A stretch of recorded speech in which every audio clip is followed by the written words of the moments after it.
भजन तो बहुत लंबा है। मृगा की नाभि बसे कस्तूरी, बन बन फिरे उदासी। एक मृग है, उसके नाभि से सुगंध आती है, बड़ी अच्छी लगती है। उठता है और खूब दौड़ता है इधर उधर, कहां से आ रही सुगंध, जिधर जाता है उधर ही उसको सुगंध आती है, लेकिन वो कभी सुगंधी के पास पहुंचता नहीं है। जब थक हार के बैठता है और मुख अपने पेट के पास ले जाता है, नाभि के पास, तब उसको पता चलता है मैं तो दिन भर जंगल छान मारा, सुगंधी तो मेरे पेट से आ रही है। कहते हैं मृगा की नाभ में कस्तूरी होती, और जब हिरन परिपक्व हो जाता है, बड़ा हो जाता है, तो नाभि उसकी खुल जाती है और फिर वहां से बहुत तेज की सुगंध आती है, और उसी सुगंध के लिए वो व्याकुल हो जाता है, खूब दौड़ता है। इसी प्रकार हर व्यक्ति है, हर व्यक्ति जब से होश संभाला है ये दौड़ रहा है भगवान को पाने के लिए। भगवान को पा लेंगे, अपनी प्यास बुझा लेंगे, हम हमारी दौड़ समाप्त हो जाएगी, ऐसा सोचते हैं। लेकिन क्या किसी को अभी तक भगवान मिला? किसी की प्यास बुझी है? इतना दिन दौड़ते हो गया, प्यास और बढ़ती जा रही है, समस्याएं और बढ़ती ही जा रही हैं। गुरुवर कबीर साहब जी कहते हैं तुम जिसे ढूंढ रहे हो वो तुम्हारे पास है, तुम क्यों प्यासे भटक रहे हो? आत्म ज्ञान बिना नर भटके, कोई मथुरा कोई काशी। जिनको आत्मज्ञान नहीं है वही लोग भटकते हैं। आत्मज्ञान क्या है? अपने आप को जानना। अपने आप को जानना, कैसे हम जाने कि मैं कौन हूं, कहां से आए हैं, कहां जाएंगे। अगर केवल आदमी इतना जान ले कि मैं कौन हूं, कहां से आया हूं और कहां जाऊंगा, ये 3 प्रश्न का उत्तर मिल जाए तो उसकी सारी समस्या खत्म हो जाएगी।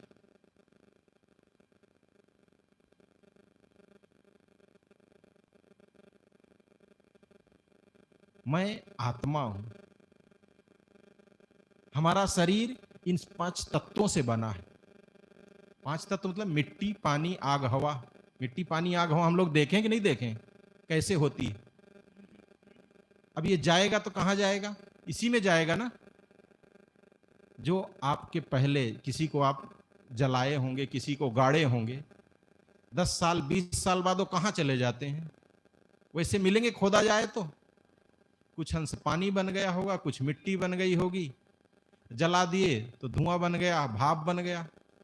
मतलब मिट्टी, पानी, आग, हवा, यहीं से आए हैं और यहीं जाना है। अब कितना पाप करोगे, कितना भाई का हक मारोगे, कितना घी में डालडा मिलाओगे, कितना अन्याय करोगे, कितना पाप करोगे, कितना चोरी करोगे, कितना हिंसा करोगे, कितना व्यभिचार करोगे? कर लो, जाना तो वही है ना। अगर आदमी को केवल इतना पता हो जाए कि हमें जाना कहां है, होगा क्या आखिर, हमारा होगा क्या? धूल होना है बस हम सबको। अब इस धूल के लिए इतना कोर्ट कचहरी, मुकदमा, आपाधापी, लड़ाई झगड़ा, छोटी छोटी बातों के लिए आदमी उफान शैतान मचा लेता है, गांव में परेशान कर लेता है अपनी जिंदगी को।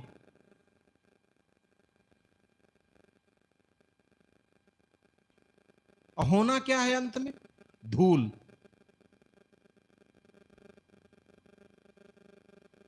एक नवयुवक एक महात्मा के पास आया, कहा महाराज आप लोग का शरीर कुछ अलग होता है क्या? कहे क्यों, क्या बात है? कहे कि हमारा भी शरीर है, हमको संसार बहुत अच्छा लगता है, पत्नी को छोड़ने का मन नहीं करता है, घर से बाहर जाने का मन नहीं करता है, वासनाएं बहुत सताती हैं। आखिर शरीर तो आपका भी है, आप कैसे इन सबको रोकते हैं? कौन सा मंत्र है, कौन सी दवाई है, कौन सा टेबलेट है जो आप खा लेते हैं या ऐसा उपयोग करते हैं कि आप एकदम निश्चिंत रहते हैं और हम परेशान रहते हैं। प्रश्न जायज है कि नहीं है? महात्मा ने कहा कि बेटा, इसका उत्तर मैं तो जरूर दूंगा तुम्हें, लेकिन इस प्रश्न को छोड़ो, अभी कुछ हमें दूसरी समस्या नजर आ रही है। नवयुवक ने कहा, दूसरी समस्या क्या? कि बेटा, कुछ ग्रह का जो चाल है वो कुछ विपरीत दिख रही मुझे। कहे मतलब कि ये तुम्हारे माथे की लकीरें साफ साफ ये जाहिर कर रही हैं कि कल का सूरज तुम नहीं देखोगे और तुम प्रश्न के चक्कर में पड़े हो। कहा, महाराज आप क्या कह रहे हैं, ठीक से देखिए आप। कहे, बेटा, मैं पूरा जीवन बीत गया मेरी साधना करते करते, और साफ साफ तुम्हारे माथे की ये लकीर, ये सिकन बता रही कि कल का सूर्य तुम्हारे नहीं देख पाओगे। जो कुछ समय है बस आज का है, जो करना है आज कर लो। अब मैं तुम्हारा प्रश्न बताऊं कि ये समस्या खड़ी है, इसको निपटाऊं? वो तो प्रश्न भूल गया। आप ही को कोई बता दे तो प्रश्न याद रहेगा क्या? प्रश्न जाए भाड़ में। पहले तो अपना देखें, हमारे खाते में नामनी है घर वालों का कि नहीं। मरने के बाद कहीं सरकार न ले ले, किसका उधार है, किससे लेना है, किसको देना है, सब जाकर फटफट निपटाऊं, नहीं तो हमारे बच्चे रोड पर आ जाएंगे, जितना कमाए दिए सब बेकार। होता है ना कुछ लोगों का, कुछ नहीं किए रहते हैं और टप से चले जाते हैं, तब सरकार का हो जाता है, किसी तीसरे का हो जाता है। अब वो बेचारा तो एकदम उदास। कहा, महाराज सत्य है? कहे, बिल्कुल सत्य है ये कि कल का सूर्य तुम नहीं देखोगे। एकदम परेशान। ये घटना किसी दूसरे की नहीं, ये हम सब की है। बेचारा घर से, आश्रम से उठा और चुपचाप घर चला गया। घर गया, बाहर खाट पड़ी थी, लेट गया। सोचा, अमुक आदमी का इतना लाख रुपया उधार लिया हूं, इतने हजार रुपया अलमारी में पड़ा है, मैं तो मर जाऊंगा, हमारे भाई बहन सब बांट लेंगे, बच्चे बांट लेंगे, बदनामी मेरे नाम आएगी कि वो लिया था वो जाने। चुपचाप गया, अलमारी खोला, पैसा उठाया, कहा भैया देर हो गई देने में, क्षमा करना। गया, तुरंत पैसा दे आया। फिर लेट गया। रात को भोजन करने के लिए कहे सब लोग, चलो भोजन कर लो। कहा, नहीं भूख नहीं है। अब जिसको मौत सूझ रही हो कि कल का सूरज नहीं दिखेगा, उसको भूख लगेगी? यहाँ आदमी थोड़ा सा बीमार हो जाता है हॉस्पिटल में, एक तो ग्लूकोज चढ़ता है, भोजन पानी छोड़ देता है। अब उसको तो कल मरना ही था। वो कहे, क्या खाऊं? अरे कहे, आज अच्छा पकवान बना है, बढ़िया हलवा पूड़ी सब बना है।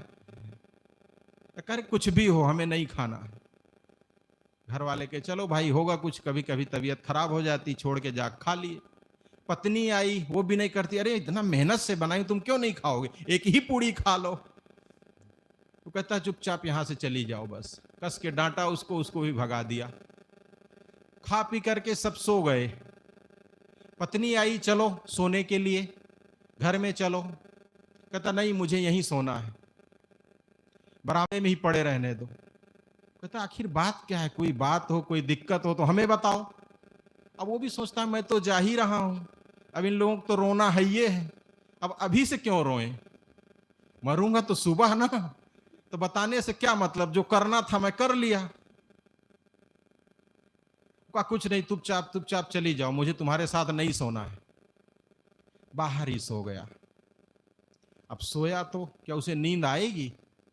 बस घड़ी सामने लगी, कट कट चल रही है, वही देख रहा है कि 10 बज गया, 11 बज गया, 12 बज गया,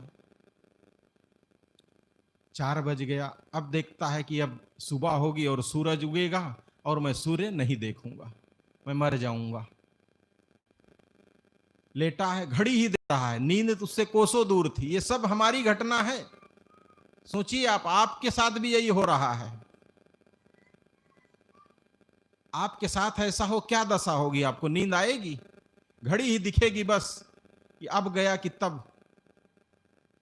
लेकिन वो होता क्या है कि देखते देखते घड़ी की सुई 6 बजे को पार कर जाती और देखता है सूरज की किरण उसके ऊपर पड़ रही है।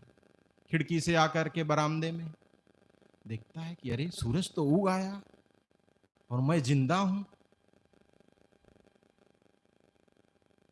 एकदम आश्चर्य हुआ, ये बाबा मजाक किए क्या हमारे साथ? लेकिन बाबा जी मजाक तो कर नहीं सकते हैं, इतने बुजुर्ग हैं, वो क्यों मजाक करेंगे आखिर?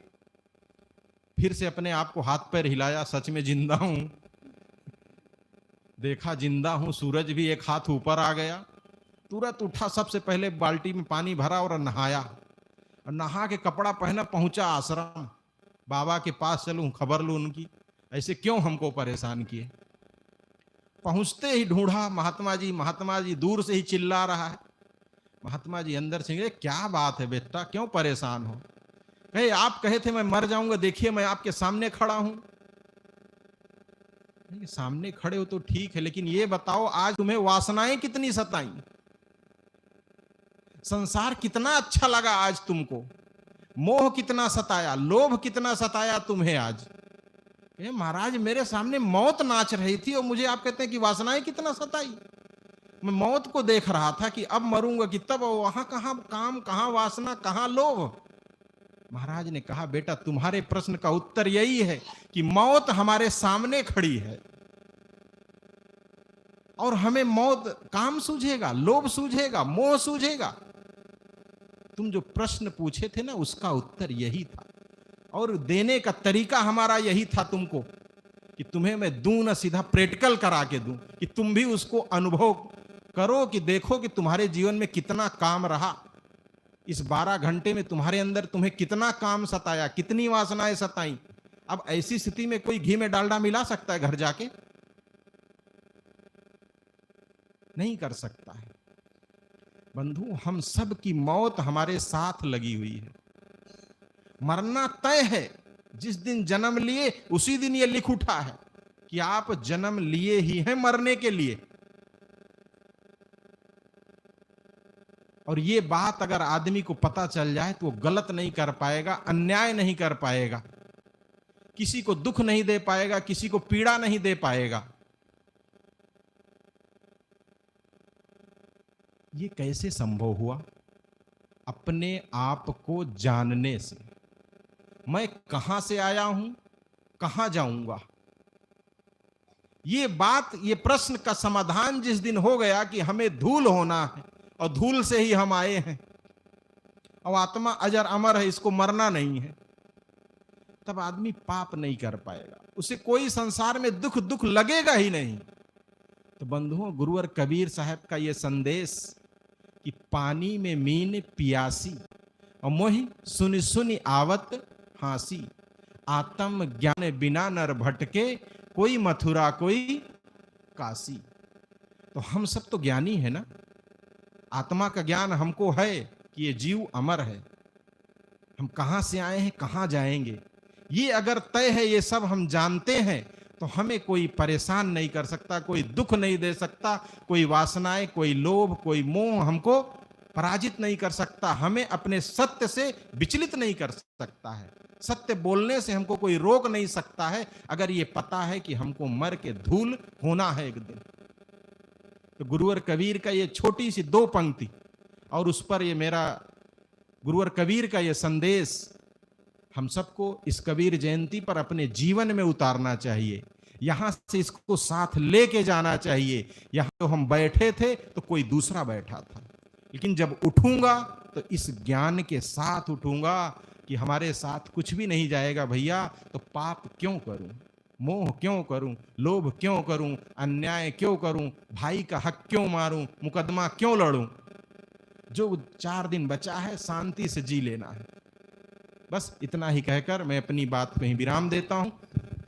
बोलिए सदगुरु कबीर साहेब की जय। बहुत सुंदर विचार अभी हम श्रवण कर रहे थे संत श्री करमचंद साहेब जी के द्वारा, और भी हम संतों के आगे विचार श्रवण करेंगे। समय बड़ा तेजी से जा रहा है, लेकिन हम और संतों के सुंदर और मार्मिक विचार श्रवण करें। और अपने विचार रखने के लिए हमारे बीच उपस्थित हैं संत श्री धीरज साहेब जी। आपसे निवेदन है कि आप सुंदर विचारों से हम सबको लाभान्वित करें। संत श्री धीरज साहेब जी। समय बहुत थोड़ा है। धीरज साहब जी से निवेदन है कि कृपया 10 से 15 मिनट, अधिकतम 10 मिनट में समाप्त करने की कृपा करें।